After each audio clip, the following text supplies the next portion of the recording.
22 अप्रैल 2025 दोपहर के 1:30 बजे पहलगाम बैसरन घाटी में उस दिन कोई आहट नहीं थी। पहाड़ी हवा चल रही थी, देवदार के जंगल खड़े थे, दूर तक हरी घास फैली थी। एक जोड़ा उस घास पर बैठा था। लेफ्टिनेंट विनय नरवाल की शादी को सिर्फ 6 दिन हुए थे और वो अपनी पत्नी हिमांशी के साथ पहली बार यहाँ आए थे।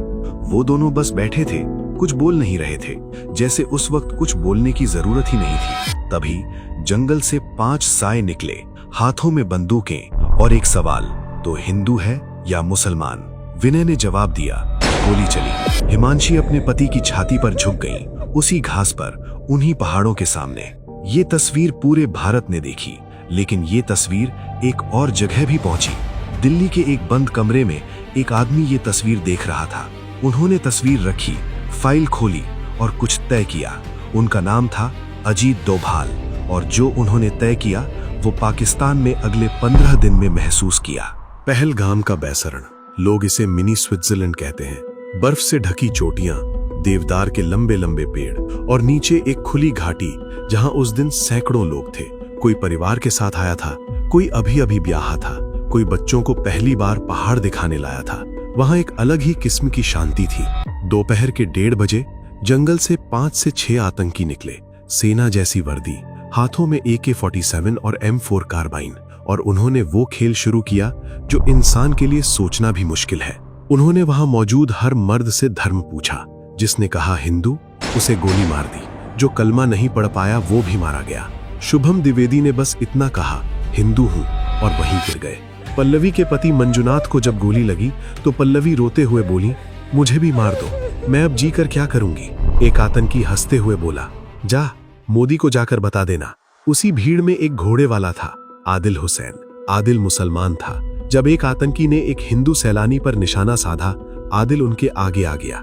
बिना सोचे, बिना रुके, उसने आतंकी की राइफल छीनने की कोशिश की। आतंकियों ने उसे घेर लिया। आदिल अकेला था, उन्होंने उसे मार दिया। आदिल चाहता तो बच सकता था, वो मुसलमान था, उसे कोई नहीं मारता। उसने बचना नहीं चुना। आदिल के जाने के बाद घाटी में सिर्फ रोने की आवाजें बची, बच्चों की, माओं की, उन पत्नियों की जिनके पति उनकी आंखों के सामने चले गए थे। 300 राउंड फायरिंग, 15 मिनट, 26 लोग। जाते जाते आतंकी अपने बदन पर लगे कैमरों से सेल्फी ले रहे थे। पाकिस्तान ने कहा यह आजादी की लड़ाई है। भारत में इस बार वो बात सुनी ही नहीं। दिल्ली में फैसला हो चुका था। नरेंद्र मोदी उस वक्त सऊदी अरब में थे। खबर मिलते ही उन्होंने दौरा बीच में छोड़ा, सीधे दिल्ली लौटे। रायसीना हिल्स पर हलचल मच गई।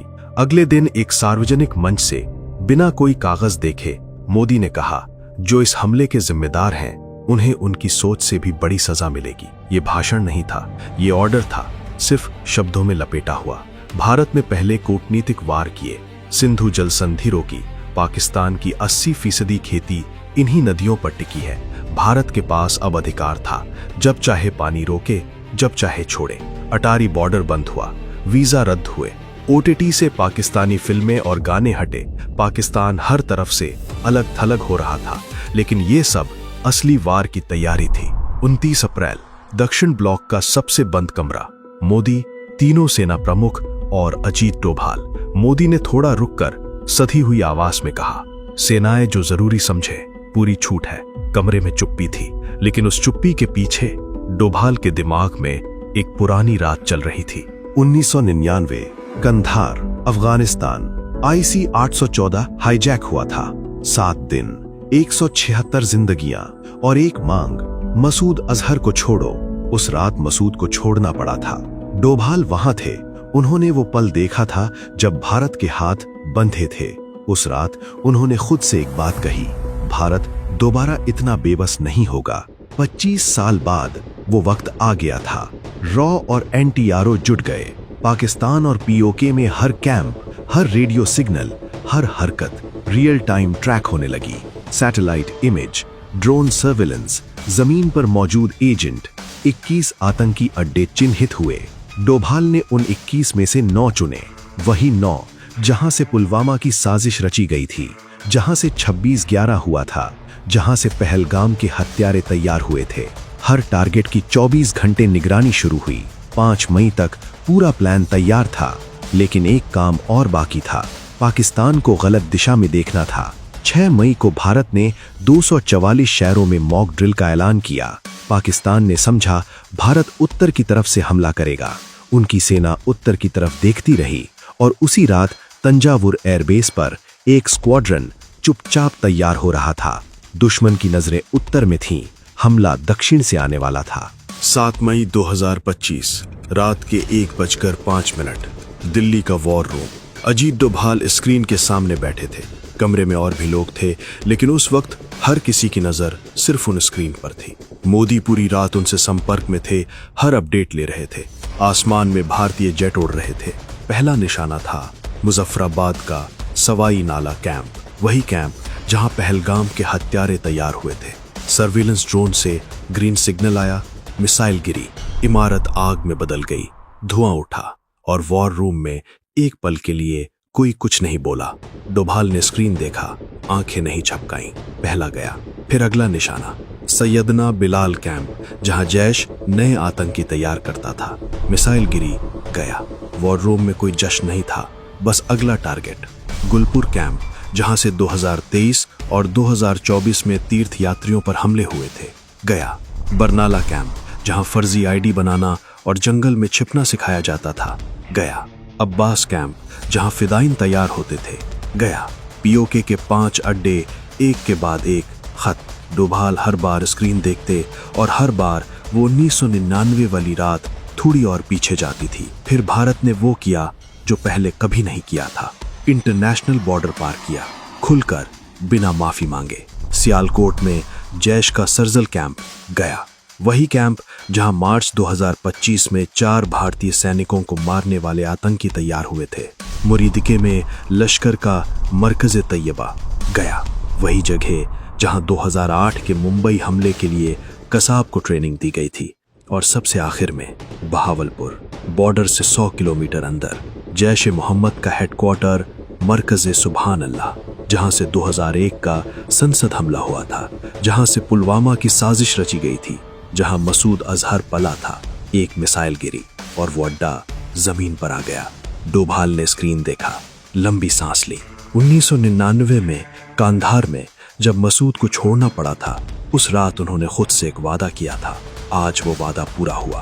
25 साल बाद 9 अड्डे, 100 से ज्यादा आतंकी, 25 मिनट, लेकिन 25 साल का एक और हिसाब उस रात बाकी था। जब सुबह हुई तो पता चला कि इस ऑपरेशन में मसूद अजहर का भाई मारा गया था, अब्दुल रऊफ अजहर, वही जो IC-814 हाईजैक का दिमाग था।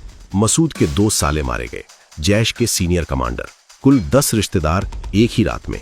मसूद अजहर, जो कभी भारत को खुलेआम ललकारता था, वो टूट गया। उसने कहा, काश मैं भी उनके साथ मारा जाता। यही वो आदमी था जिसे 1999 में छोड़ना पड़ा था, जिसने जैश बनाई, जिसने संसद पर हमला करवाया, जिसने पुलवामा किया, जिसकी वजह से 40 जवान घर नहीं लौटे। उसके मुंह से ये शब्द निकले तो समझो ऑपरेशन कितना गहरा था। और पाकिस्तान, जो अब तक चुप था, वो अब घबरा गया था। ऑपरेशन से 3 घंटे पहले पाकिस्तानी वायुसेना ने सोशल मीडिया पर लिखा था, चैन से सो जाओ, PAF जाग रही है। 3 घंटे बाद उन्हें पता चला कितनी गहरी नींद में थे। पाकिस्तान ने पलटवार किया, ड्रोन भेजे, मिसाइलें दागी, भारत के रिहायशी इलाकों और सैन्य ठिकानों की तरफ। भारत के S-400 ने उन सबको हवा में ही रोक लिया। पाकिस्तान ने फाइटर जेट भेजे, भारत ने उनके 5 मार गिराए। लाहौर का एयर डिफेंस रडार एक सटीक हमले में बंद हुआ। पाकिस्तान के 11 एयरबेस पर भारत ने जवाबी कार्रवाई की।